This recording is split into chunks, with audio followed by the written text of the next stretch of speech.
And I think it just boils down to, like, it's just a numbers game. I just need more presentations. And every presentation I have, I'm going to get better, and I'm going to highlight what I did wrong, and then I'm going to go back to the drawing board for the next presentation. And so that was it. Just, like, keeping it super simple. Like, okay, I didn't sell that one, but I didn't look at it as a loss. Right. I looked at it as a learning experience. That's, like, the key thing for anything, for any new person in here. Don't be tied to the result. Like, get tied to the process first and be like, okay, cool. I did, if you're hand dialing, right? Okay, cool. I did 40 dials in that hour. Let me get to 50 the next hour, and just, like, constantly, you know, perfecting that process.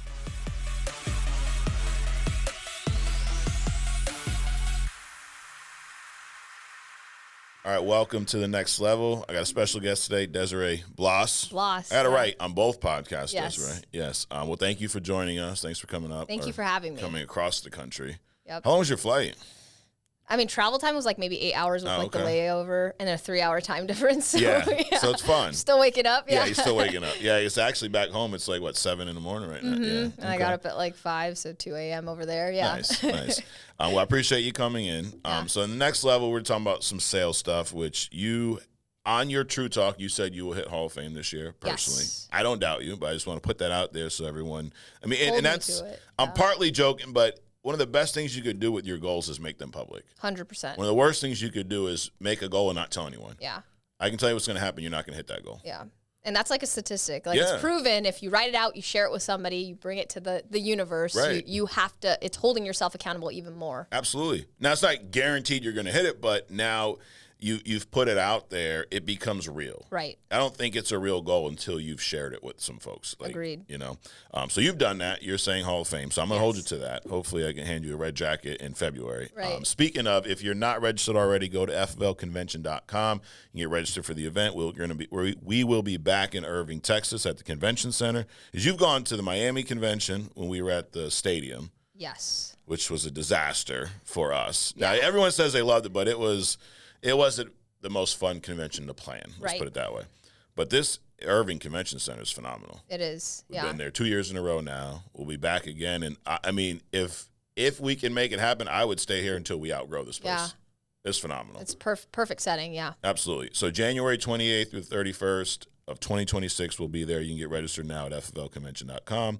We also have the Ignite Sales Conference. We got that going on. So you've been to these as well, Yeah, right? I'm going to that one too in You're Arizona. Going to Phoenix? Yeah. June 6th. So you can get registered for that now at IgniteEvent.com. Grady's team's been helping a lot with that, Andrew, and these two. We're going to have one on the East Coast towards the end of the year. But if you're anywhere close, if you're within a few hours of Arizona from a flight stamp, you need to be there. Right. You guys have to be there. And we just talked about this previously. It will completely change and transform your business. Getting to an in-person event, learning what you need to learn to, one, increase your sales, but just being around killers. Yeah. Like, I think there's that statistic. It's like A players. If you're around there's A players and B players. If you're around A players, your productivity increases by 15%. If you're around B players, it decreases by 30%. So I'm going to get around the top dogs every single time. Absolutely. It's funny. There's all these different ways that to talk about, but it's essentially association. It is. It's who you surround yourself with, who you spend most of the time with. You will be like those individuals. Exactly. Right? Like I remember when I first got into insurance, a guy said, it was an old network marketing deal, but he said, take the, whatever it was, 5 or 6 people you spend the most time with, average their income, and that's yours. Yeah. It's crazy how accurate that is. Absolutely. But it makes sense. Right. It's why you need to get around the heat, why you need to get around people that are actually doing what 100%. You want to do. So speaking of, transitioning, changing things about your business, you've gone through 2 big changes. When you started with us, you were in-home selling final expense, right? Then you shifted to telesales selling mortgage. Right. And then recently, because you're a late adapter, Desiree, you're one of the last few to go from selling mortgage protection to selling IULs, all IULs telesales. now. You're all IULs now. Got it. What? Before we get into how you've made that transition and what's working for you, what did you have to change about your process to move to IULs? Like, are you getting IUL leads? Yeah, IUL leads. Yeah. And IUL leads were more expensive than, or they cost more than mortgage because I was just doing all age mortgage. I was hammering age mortgage. Got it. And then I was like, okay, cool. These leads are like $30 a pop, $35 a pop. And then now I'm at the point where I'm generating my own IUL leads through social media. Got it. So at first you were buying them. Exactly. Yeah. Was that uncomfortable? A little bit, but I knew like if I just kept doing it and like the higher quantity, the more at bats. That's all it boils down to. Like if you're new, you're going to need more at bats than the person who's been here a year. And it's just a big math equation. So it was a little bit, and I was like, nah, I'm just gonna keep going because I believe in myself and I believe in our system and in our process, and it, you know, numbers don't lie. So Right. Why were you a late adapter, and what finally got you to go, you know what, I'm gonna make that shift? I think mortgage was working for me. I was doing, so he was not broke, don't fix it. 30, 40,000. And then I was like, okay, well, everyone keeps talking about IULs. And of course, like you're going through I'm like, okay, I don't want to get left behind. Let's do this thing. And I love the IUL product. It was just like the sales process. And again, it was like a mind thing of like, oh, well, like it's different, but it's not. Guys, it's the same. It's the same thing. Every life appointment, whether it's final expense, mortgage, or IULs, it has the same like key processes. You just change the words up a little bit. And so when I just broke it down and kept it simple, just like, you know, as a brand new agent, just keep everything simple, you'll be fine. Yeah. You're going to fall on your face, but it's fine. Absolutely. Yeah. So kind of back to mindset. At first looking at it like, hey, this is going to be hard. Yeah. This is working. Let me keep doing it. But then once you told yourself, no, if I figured out mortgage, if I figured out final expense, I can figure this out as well. Yeah, exactly. Right? Yeah. How long did it take for you to get to the point where you felt like I can talk about the IUL and sell the IUL as effective as I could mortgage protection? Maybe a few weeks, like maybe 3 weeks of just not closing. And I'm like, okay, I just did this many presentations. What should I change? But I was intentionally trying to like get better. I would, after a call, I would write down like what I felt like I was struggling on. I might call up somebody who was already like crushing it with IULs. I might ask them their opinion. And that's why you have to keep like what you're doing under a microscope and ask for help and ask for coaching and feedback, or you're going to keep banging your head against the wall. And I was like, hey, I'm not going to keep wasting time and money here. Like, let's get after it and let's transform. So maybe 2 to 3 weeks. Got it. Yeah. Because somebody's out there doing it. Yeah.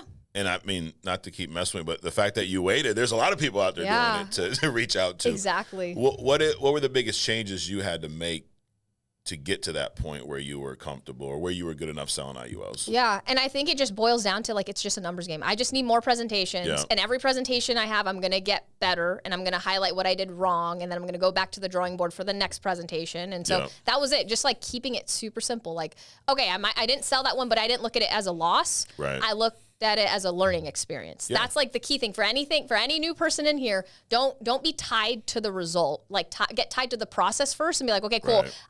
If you're hand dialing, right? Okay, cool. I did 40 dials in that hour. Let me get to 50 the next hour, and just like constantly, you know, perfecting that process. Got it. And so far this year, you're at what, about 70,000 through 2 months and maybe a couple of weeks. Right. Is that the best kind of start to the year you've had since you've worked with it? Yeah, I think so. Is it because of the IULs? The IULs, yeah. Are you putting in more time, or are you just selling more in the same amount of time? I'm selling more in the same amount of time. Okay. Because as we know, like the average annual premium's pretty high. Like the biggest deal that I maybe had was a $20,000 annual premium. Yeah. That's not the target premium, but like still, the same hour, I might have closed somebody who sold they wanted to put $2,000 a month into an IUL in the same hour. Yeah. Right. And so it's kind of like a no-brainer thing. I wish someone sat me down and told me all of that too. But yeah, it's awesome. And from a persistency standpoint, they stick a lot. They stick. More. I mean, at least 20%. I guarantee if you were to look back at your mortgage versus IUL, it's probably 20 points higher. People are getting married to the product. And I say that, like if we're talking about an IUL and, you know, I ask you the question, I say, hey, Mike, most people contribute, 10% or more of your monthly income into something like this, knowing it's going to be a supplement for your retirement. Yeah. That 10% is going to be about $600. Is that a good amount for you, or do you want to see something more than that? And you might say, hey, that's a good amount. And then I'll say, cool. Well, if we're looking at this because you're going to get married to this product. Like if your tire goes out, you have to replace the fridge. Maybe your kid had, I don't know, an emergency or something. Like, is $600 absolutely comfortable? I don't want to take food off the table or anything. And I'll ask you again. And you're like, you know what? Maybe $500. Awesome. So then I'm always kind of like downselling just because it's a larger amount of money that they're getting married into this long-term product. Got it. And you say that to your client? Yeah, every single time. I'll stop and I'll slow down. And then I might even ask, like, I might say, hey, Mike, on like the worst month, if you had crazy things happen at home and, maybe you went on a vacation, what's the least amount that you could put into this IUL? Yeah. You might say $500. Then I'll say, cool, on the best month, Like, what's the most? Bills are paid, things are going good, you work some overtime. Like, what's the most you could put in? They might say 800. And I'm like, cool. So no brainer is 600. Yeah, no brainer is 600. And so we'll kind of go off that, or I might stick to on the low end, depending on the client. Got it. Yeah. There's probably still people, not probably, I know there's people that are still fighting the transition. Yeah. There's people that are still, I do mostly mortgage and final, Mike. Right. And I get it. Like, hey, if it's working, but eventually it's not going to be working. Eventually there's going to be a point where, you know, mortgage leads won't be what they are now, that maybe they're going to be too expensive, whatever. But IULs are not going anywhere. No. Sean said this probably 6-8 months ago now. He's talking to me and a few other staff members. He said, in 2030, we're going to look back and be surprised that we used to sell so much mortgage and final expense because of how much IUL we're going to be doing. Yeah. So to these people that are maybe just making this transition, still thinking about it, I love how you said that when you were going through that experience of trying to get better, it was a learning experience. Yeah, right? Like, absolutely. It's not a failure that you booked these appointments and they weren't there, or you booked these appointments and didn't help them. Mm-hmm. It was a learning experience, right? But try to speed up that learning curve for some of these other people. What were some common pitfalls that they should look out for? Yeah. In this process. Yeah, because when you look at the IUL, it sounds intense. It sounds like there's a lot of moving parts, and that's what I was like, nope, that seems complicated. I'm just going to keep what's simple. But it is simple, guys. Like, this is the best. This is the most superior life product out there. It's better for the client, better for your commissions and for your business and your persistency. And so just learn about it. It's really basic, right? This is how I like to describe it to clients. It's like, hey, there's three major parts to the IUL. Number one, you're going to get a permanent death benefit. Number two, you're going to have living benefits. And what that means is that you don't have to die to use this product. So if something happens to you and you get, I don't know, a heart attack, stroke, you become disabled, you got into an accident, you become paralyzed, how are you going to continue to pay your bills if you can't physically go do your job? So those are the living benefits. Okay, that's the second component. The third component, this is the most popular thing you see online and social media, is the cash value. You're going to get all those three things. I'm going to sit here and I'm going to structure this for you. So can you tell me what is the most important thing for you? What's the second important and what's the third? That gauges like where to kind of like, you know, how to structure the policy. Yeah. But I tell them you're going to get all three things, and it's like a no-brainer to have a policy that you could access while you're alive. And number three, the cash value. It's insane that we don't have a securities license, but we could help people with this freaking asset. Yep. It's nuts, right? Like, I could sleep well at night. Market's going up, great. Market goes down, great, I'm good. So, and I kind of break it down that way. And depending on what you like the most, I'll break it down even further. What do most people say after you?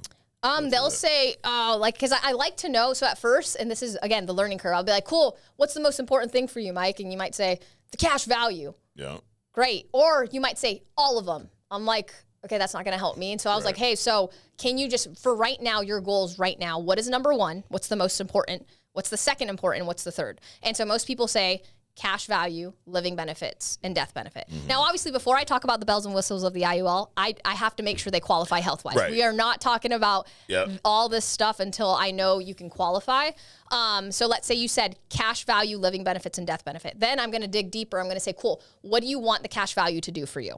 You might say, well, because some people are very vague. And so I challenge the agent, too. If the client's vague, don't move on. Like, sit there and ask deeper questions about it. So the cash value. Cool. What do you want the cash value to do for you, Mike? Well, I mean, I just kind of want to access it before, 59 and a half. And depending on what they have for their retirement product, I might ask them, like, because if you're saying, hey, I want this for my retirement supplement, I'm then going to ask you more questions about retirement. So let's say you're 50. Cool, Mike. So I know you want this as a retirement supplement. You currently have your 401k right now. If you're 50, when do you plan on retiring? 65. Cool. That gives us about 15 years to build that bucket. How much do you think you're going to need to retire? And I'll ask the client, you'd be shocked. People say, I don't know. Right. And I'm like, let's sit and do the math. So your annual income's this, right? And so I'll sit there and I'll do the math. And I'm like, Mike, you need like 1.2 million to retire comfortably. You only have 200,000 in your 401k. There's a big gap there. We're late to the game. I'll help you out with this. Hopefully we could get you qualified, and we'll break it down from there. So depending what they want with cash value, that's what we're sitting here, and that's what we're going to figure out. Now, if somebody has a 401k, I might ask them, have you ever tried to access money in your 401k? Most people will say yes. So I'm like, cool, so you're familiar with, I was taxed and penalized. Yep. Awesome. Here with the IUL, what's really awesome is that as you accumulate cash value down the road, the moment you have some cash value in there, you could access this tax-free and penalty-free. So that's why people say, hey, it's like being your own bank because you're in charge. You don't have to ask for permission and get taxed and penalized. And so depending on the client, again, if they know what the 401k is, if they have experience trying to access that money, I'll then correlate it back to the IUL.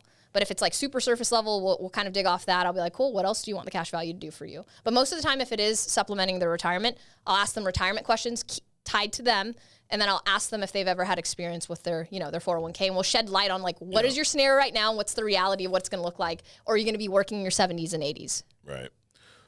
What does a new agent need to know about retirement in general, about the IUL before they can go run an appointment? Because I could just hear it. Well, that's great, but I don't know all that. I don't know what to say. Yeah, obviously just by executing and depending on where you're at, but everybody's doing things virtually. So we have a Zoom office. Right.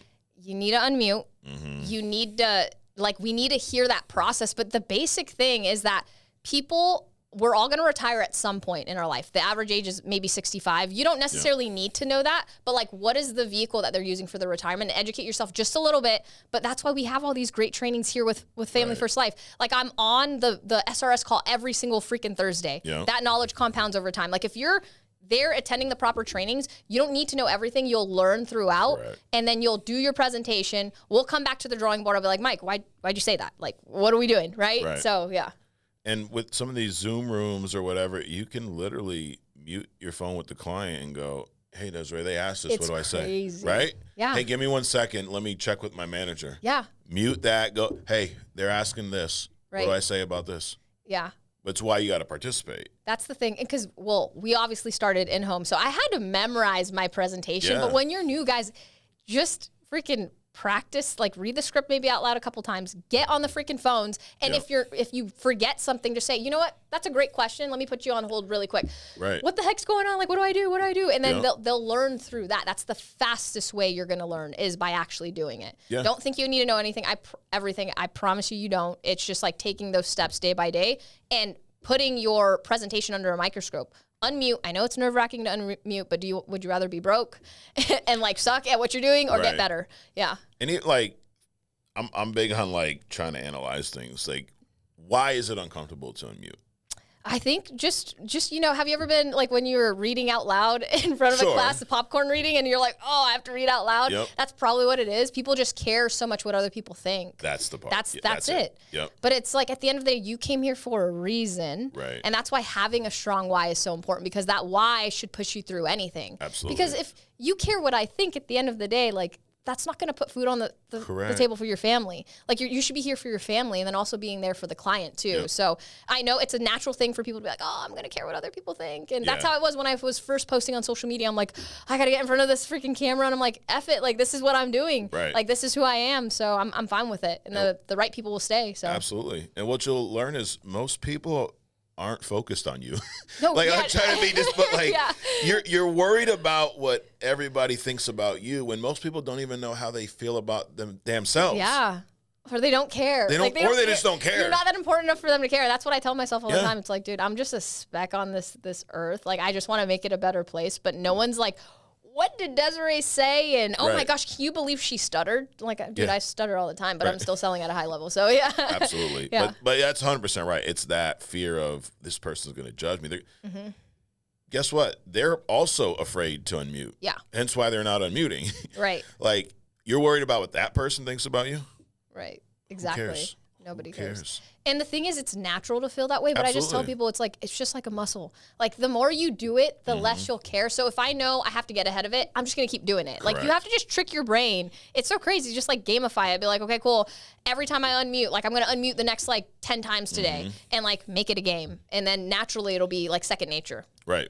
Absolutely. And then, like you said, if your why is big enough, that stuff won't matter. You should bulldoze the hell out of those small things and just make them small. Make them for what they are. They're small.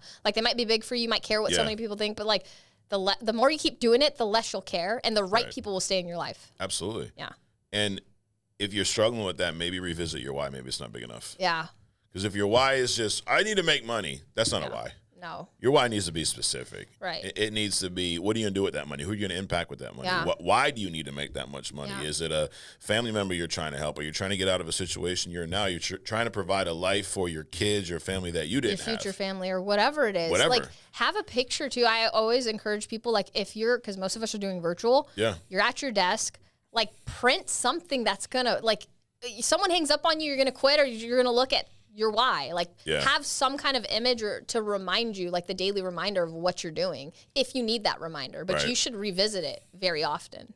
Now, when you're doing these calls, do you have a dedicated office space, or you just like walking around calling people? Yeah, I do. I have a small office where like maybe 5 or 6 team members are there. I have a walking treadmill. You guys have a nice setup here. I was actually, when I was visiting everybody's office, I was like, walking treadmill. They know what it's in. Yeah. And so, I have a desk. I have a rising desk. And like, I didn't start with that. Yeah. I just knew if my job is to help people and call them and reach as many people as possible, I'm going to invest more money into my business. Like, I have a noise canceling headset. I didn't at first. I had AirPods. I got like 2 different monitors. I got a standing desk, and I got a walking treadmill, and I would, walk around, talk to clients, and just make it super normal like that. Yeah. You have to treat it like a job. 100%. Because you came from, you had a job at a hospital, 9 to 5, and you got into real estate where you're your own boss, right? And then here you're your own boss. Yeah. How do you maintain the work ethic, putting in the hours that you do when things are up and down, right? Yeah. And not having somebody, looking down, hey, Desiree, did you clock in today? Like, how do you treat this like your own? How do you be your own boss here effectively? It's the accountability factor. So I tell people, you're not really tracking your hours, you're tracking your activity. Because you could be sitting on the phone, twiddling your thumbs on Zoom, and you did 80 dials. That's not going to get you to where you need to go. So I tell people, if they're coming in, especially from a W-2 job, we have to obliterate all of that. Like, there is no clocking in, clocking out. It's like, what did you accomplish and what are your income producing activities? And sometimes you're just explaining what those terms are to new people because they don't know. Right. Like, they might be like, oh, I was on Zoom for like 8 to 10 hours. I'm like, cool, how many presentations did you have? None. And then you just kind of break down the numbers. And so that's what I tell people to hyper focus on, because that's what helped me. Because I came in and I would be like, yeah, I'm dialing. I booked 4 appointments. Great. And then I'm like, cool, I had 4 no-shows, because you're not putting in enough activity. Right. And another thing too, going back to like the station setup of like how, where's your office and stuff. Sometimes I'll see new people and they're like chilling on their bed and it's dark and I'm like, how are you going to expect to make 6 figures a year if it really matters? So like, just get you don't need a fancy office. Just get a space that, like, this is my work area, because it just translates into that. If you're dialing 8 to 10 hours and you're laying in bed, you're going to fall asleep. And then you're not even going to be there for the client. You're not going to be present for the client. So that matters as well too. Yeah, absolutely. Getting back to the IUL sale. So you've gone over the options, you know where they want to go with this, cash value, whatever that answer, where do you go from there? Yeah. And so let's say we talk about, I explain the IUL, say, hey, here are the basic points of an IUL. These are the 3 components. What's the most important? You tell me the most important. We talk about 10% of your monthly income to maximize your XYZ, whatever your goal is. I always tie it back to the person's goal.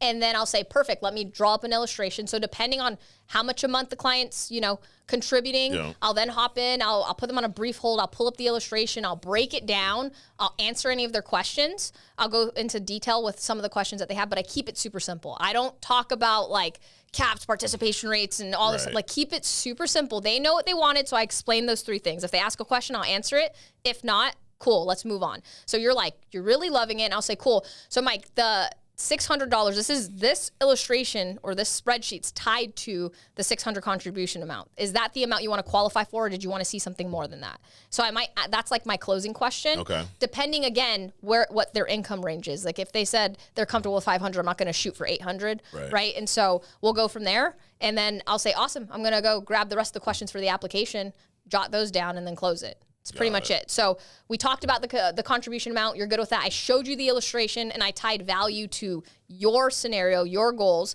and then I ask you the closing question. Hey, is this the amount you want to qualify for, or did you want to see something more than that? Yeah. So using keywords like qualify, new agents will come in and they'll be like, hey, so is this like what you want to do? And I'm like, no, stop. Right. Like, you got to use, like, this is like a takeaway close, right? Yep. You got to use the words qualify. Hey, if they accept you, I'm always talking to clients. I'll say, hey, look, man, I know you have high blood pressure, but the thing is with an IUL, there's good news and there's bad news with the IUL. Okay. The good news is that this is super freaking flexible, that it protects you in 3 ways, which I just described. And it's also flexible that today, if you want to contribute 500, you could dump in more. You could put in 800. You could put in 1,000, right? I'll go over that flexibility limit with you. That's the good news. But the bad news is it's incredibly hard to qualify for. Like, we put in apps every single week, and a lot of times clients, they don't get what they originally wanted. So I'm going to do the best I can to put you into the best company possible, but we have to qualify you. So using keywords like qualify, where it makes the client like, I want to qualify, right? Instead of just saying, hey, is that what you want to do? And then they'll say no. And so it really, how you pose the question, but that's normally how I close it out. I'm always using the word qualify. I'm always making sure that they sound super sure about it too. Yeah. That's how you avoid objections. Oh, like 100%. Usually with new agents, it's, how do I overcome this objection? Right. Well, you're thinking about it wrong. Yeah. Because you going, is this what you want to qualify for? You want to see something? There's no option of no. Right. It's, do you want to do it at this amount or do you want to do it at another amount? Right. But it's not, hey, would you like to fill out an application today? Yeah. Well, what the hell? What do you mean, would you like to? Right. No. I already told you we were doing this from the beginning, because if you had objections up front, like, that's why finding that out in the beginning is key. Like, I've had a lot of new agents, they'll be like, the guy didn't want to give me his income amount. Like, he didn't want to tell me the details about his 401k, right? In the client inventory. And I was like, did you set the like that part in the script? It's literally laid out there to say, hey, Mike, you got to qualify with 3 major things with the IUL. Right. I'm going to ask you a bunch of questions. Number 1, about your health. Number 2, about your record, driving record, criminal record, if you have one. And number 3, about your income. I'll be asking a ton of questions about that. Okay? You're good with that? Yes. Or I say, cool, sound good? I wait for the client to verbally say yes. Because if not, we could address it right then and there. Yeah. But if he's asking why you need to know what's in his 401k, you didn't slow down in the setting the table or the eligibility portion. Right. Which is super key. Yeah. And then if they're giving you that much pushback, just go to your next appointment. Yes, I freaking love this industry so much, because I'm like, I love leads, whatever. Yeah. And it forces me to, not even forces me, I like freely just ask. Like, if you're like, yeah, I don't want to give you income, or like, hey, I don't want it. Like, Mike, why? Like, dude, we just spent 30, and I'll say this to clients, we just spent 30 minutes talking about how you have 0 insurance, you're banking on your employer's insurance. And dude, I just need to kind of like, I sense the hesitation in your voice, what's going on? And I will straight up ask them. And I'll ask them, or I'll ask permission. Hey, I'm going to be transparent with you. Can you please be transparent with me? Like, we have a bunch of appointments lined up, and I just want to make sure that we're going to help you out in the best position possible. So also challenging clients that way and leaving everything on the table at that point. Yeah. Because like, my whole concept is like, if this is the last time I'm going to talk to you, I don't really care how it sounds. So let me just challenge you. Right. And so some people they care so much what the client's going to think. And I'm like, dude, we're here to service the client. Right. Like, we have to do our job to like the best level possible. And that includes you challenging them and holding yourself like a financial professional. Right. Yeah. Like, you're worried about their opinion of you. They filled out a form. They're asking you for help. Right. Why do you care what they think of you? Yeah, exactly. Just worry about, can you help this individual? Yeah. And the worst thing too is like, the worst that's going to happen, they're going to hang up on you. Right. Like, that's it, dude. Like, our job is not physically hard. It's just mentally hard. And I tell that to people all the time. Like, you came from construction. Yep. Like, you were working, you were pounding pavement, you were doing whatever you were doing. Yeah. And if you got sick or you got hurt or whatever, and you couldn't physically go out to the construction site, you're not going to make money. But like, I could have a cough, and I got sick one time. And I was like, dude, I'm just going to call. I'm good. I'm not going to like infect anybody. Mute, cough, and turn back, or who cares? It's not a big freaking deal. And that's why like, I'm really looking for solid people with a super strong mindset, because this business will eat you alive if you just let everything just like push you over. Absolutely. And one other key thing too that I see a lot of new people struggle with, or anybody transition from like in-home or in-person sales to telesales, is that the client physically can't see you. So how you talk like really matters. So I'm not going to read through this paragraph of the script and like, you're going to say, okay, I have to ask, like, I have to pause and be like, cool, is that good with you? Yes, I'm making sure they're paying attention. And another key thing too, if I talk about the benefits of the IUL, I'll say, cool, Mike, go grab a pen and paper. This is really important. And if the client says, I can't grab a pen and paper, then I'm like, they're not going to grab their banking. They're not going to grab their driver's license. And so it's like a test before you move on. And so that your script should be designed that way. Like, you shouldn't move on if they're not good with that. Because if they don't want to answer income questions, you can't get everything out of the inventory. Right. And if they can't grab a pen and paper when you describe something, they can't grab the banking or or their driver's license. So it literally just like helps you set up the rest of the table. Oh yeah. Those red flags are there all along. Like you know, or you should know. I think one of the biggest skills an agent can learn in this industry, in this business, is learning when to walk away. Yeah. Because that was one thing we were talking before we got on about back when we sold in home, like, you know, the good old days. Desiree. But the hard part back then was knowing when to walk away, because I just drove maybe 2, 3, 4, 5 hours to your house. maybe I have a next appointment. Maybe I don't. Maybe my next appointment's a couple hours away and I'm already late for that. So I'm like, I'm in here with you. I got this one shot. I need to close this one. Right. Even though the red flags throw me out of your home to say no. Yeah. You know, when it finally hit me, like, all right, I got to do something different. I was in this appointment, husband and wife, and whatever, they didn't trust me enough.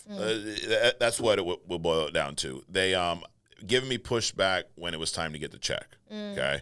So, of course, I'm, doing, well, they just need it for this, need to get approved, I'm doing things that probably we shouldn't do. Right. They give me the voided check, right? And then I had to use the bathroom. Yeah. So, my dumb ass, I put the check in. We had paper apps. It was like a book. We folded it. It was an old Mutual of Omaha app. And I left it on the table, and I was like, let me go use the bathroom before I leave because I had another appointment. Right. I get back out, grab my apps, shake, we leave, and go to the office. I meet Sean. It was like probably 11:30 at night, and I had a stack of apps, so we're sitting there scrubbing all. Then I get to this app, and I'm like, where the hell's the check?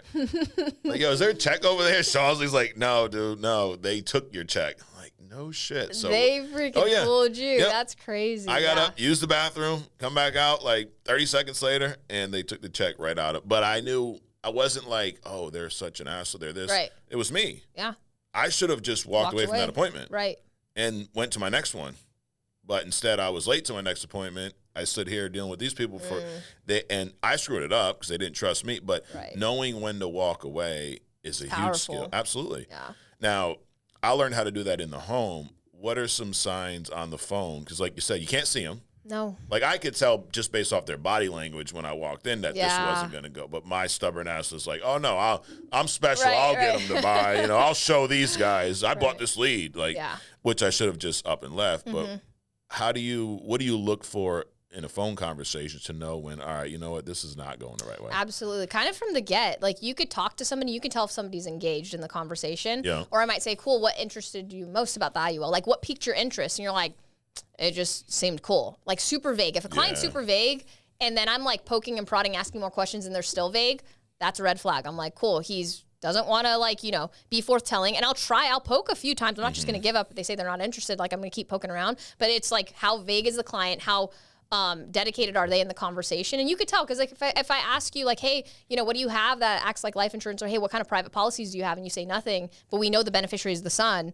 We could ask more questions about that. So you're telling me if you suddenly pass away, what would it look like for your son?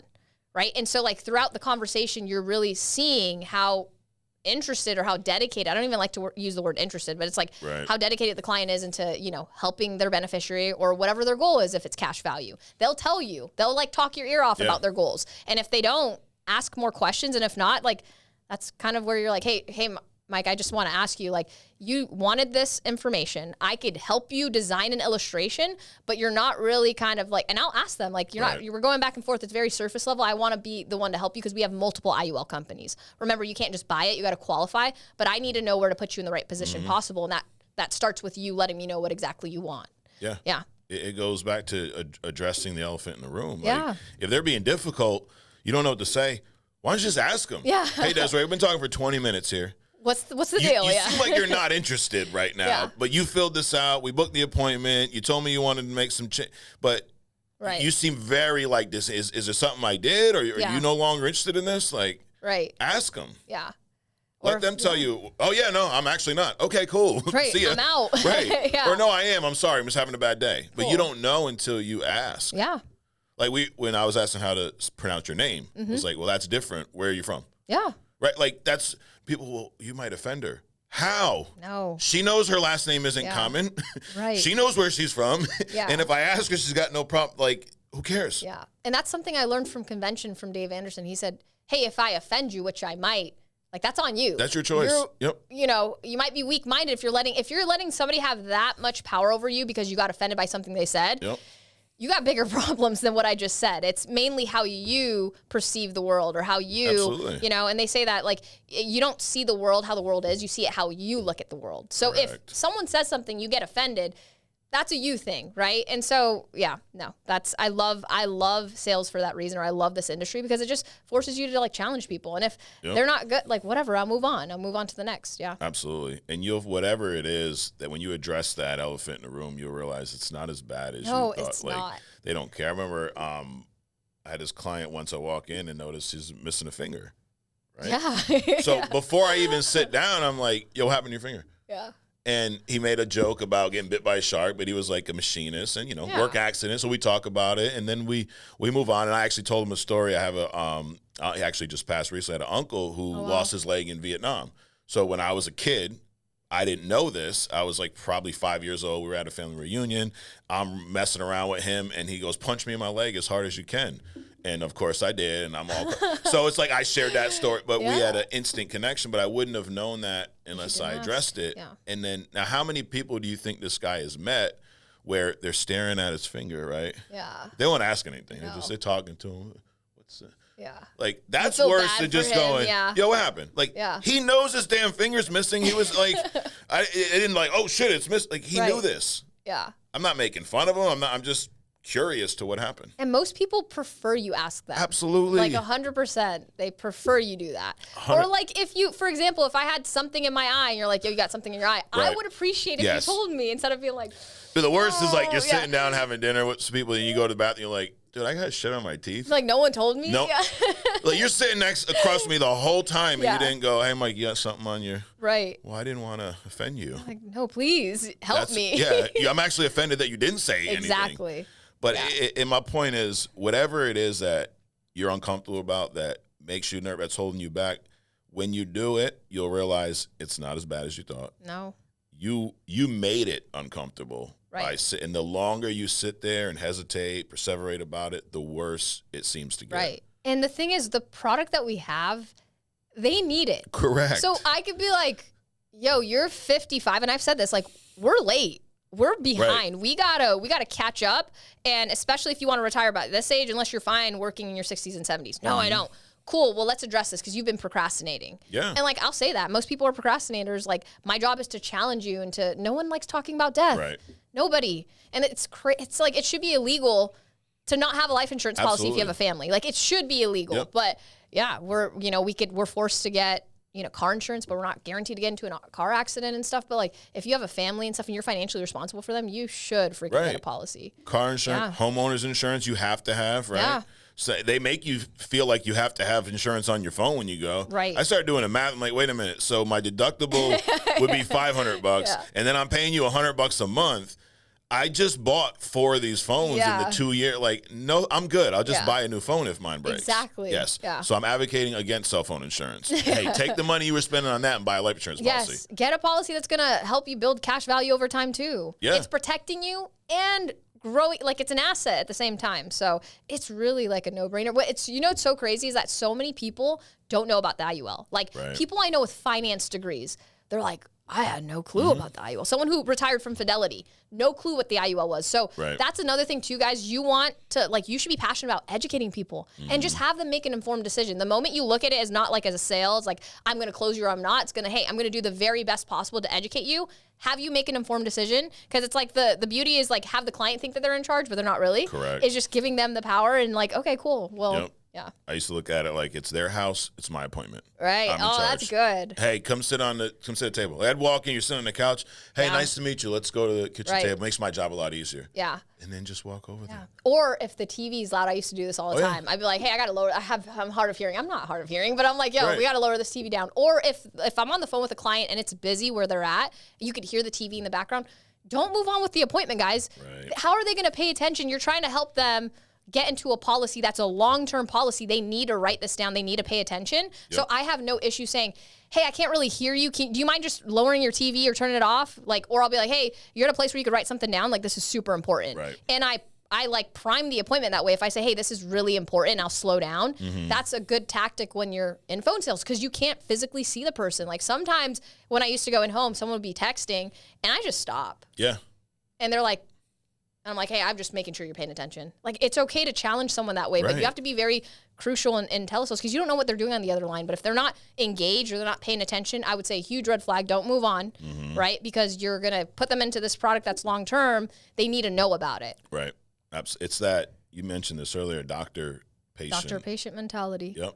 It's not weird if the doctor's like, yo, like, what's your social? Right. Right? Or whatever it is they say. Or if I go to the doctor's and I'm sitting there, I don't know, playing Roblox on my phone while he's going to be like, hey, do you mind, like, Right. I'm trying to like hear your heartbeat here, check your lungs, all the stuff. You're, playing video games. Can you knock it off? Exactly. So why is it any different here? Shouldn't be. It shouldn't be. Yeah. They requested our help. Like that's a piece that I don't care if it's an IUL lead, a mortgage lead, a web lead, a direct. You have a lead. Somebody initiated contact with you. Right. Somebody filled out a request. They expressed an interest in life insurance. So if you go to the house, call them up, and I'm now checking interest. Hey, Desiree, interested in this? You're like, dude, I sent the form. Of course I am. Right. Assume that. Yeah. Assume, be presumptive in the entire process. Yes. Like, don't go in there and be like, oh, wow, this is wow, this person is this. Like, this is what new agents will do. They'll look at the lead. They'll calculate the date of birth. They're like spending so much time on the front. I'm like, dude, just call the client. It's going to be different every time. And you have to approach it that way in the situation itself. But another thing too with new agents is that when they're asking for the health questions, and it's how you ask it, guys. It's really how you ask it. And you're like, someone might have high blood pressure. Okay, well, do you know the name of the medication? I don't ask, like, they should know what they're putting in their freaking mouth. I'm like, yo, what's the medication? How many pills are you taking? Yeah. And that's how you approach it. Oh, I'm taking 2. Cool. What is it called? Lisinopril. Okay, lisinopril. What else are you taking? Yep. Okay, what was your last blood pressure reading? I'm not going to say, do you happen to know when the last time you took your blood pressure? It's like, if you have high blood pressure, you should know what the hell your blood pressure reading is. So I'm just assumptive throughout the entire thing. What was your last A1C level? They have diabetes. Yep. Oh, it was, 6.7. Okay, cool. And if they're like, I don't know, was your doctor pissed at you or like what happened? And like you just go into the appointment that way because again, it's super weird if they don't know what they're putting in their mouth. And if somebody already has a policy and I'm asking you questions about it, cool, what's the name of the company? I don't know the name of it. Okay, but are you paying on it every single month? I am. And you don't know what you're paying on every single month. And you like, hey, go ahead and pull up your bank statement. Most people know that. And it kind of forces them to be like, oh, I should know this, right? And so it's, again, how you pose the questions. Just be super assumptive, right, when you're asking all those. Yeah. Like, don't change your process based on how they react. Like, that's your process. Yeah. If I go, what are you taking for blood? I don't know. Hey, go grab them real quick. Yeah. What do you mean? Well, dude, they're at home. Yeah. What do they leave the house to take them? They're in the kitchen somewhere. Yeah. What do? They bring out a damn box of all their medication. Oh, this one's for that. This one's for... Now, if you're on the phone, the same thing. Yeah. Hey, go grab them real quick. Read them to me. Yeah. We have to know for the application. Yeah. Like, why do you need that?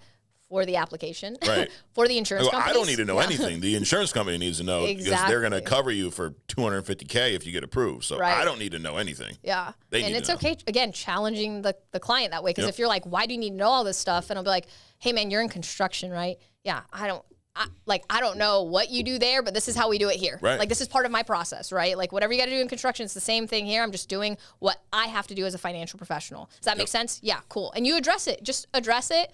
Like, kind of what you're saying, like, talk about the elephant in the room and move on. Because then you're going to waste your time if you keep, like, hiding it. Yeah. But it's so much, you said this without saying it. It's how you say things, not what you're saying.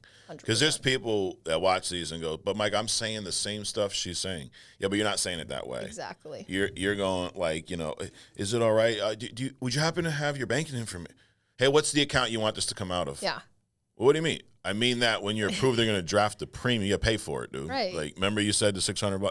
How you think they're going to come to your house collect that? Yeah. What's the account? Right. Just like, what's your social? Not do you would you mind giving me your social security number? Yeah. Is that okay? Super. If you're weird about it, it's gonna be freaking weird. Like when I got a new phone, I forgot how long ago it was. It was so freaking weird. I went to the phone store and the associate helping me was like, hey, so put your social there, and I'm gonna he turned all the way. It was the weirdest thing. He turned all the way around, handed me the keyboard, and like walked 2 feet away. What are you gonna memorize? And I'm like, dude, just ask. I'm getting a new number. You're gonna need my social. Like it's okay to ask for it. But it was like the weirdest thing. I was like, I'll never freaking do that. Yeah. But it's funny. Yeah. It is. But I think what you'll learn is addressing the elephant in the room is not as bad as you think it's gonna be. They're not sitting here ready to fight you. Like most people, they have thicker skin than what most of the internet would lead you to believe. 100%. Right? Like, they're not like the people on the internet that get offended at everything. Most people.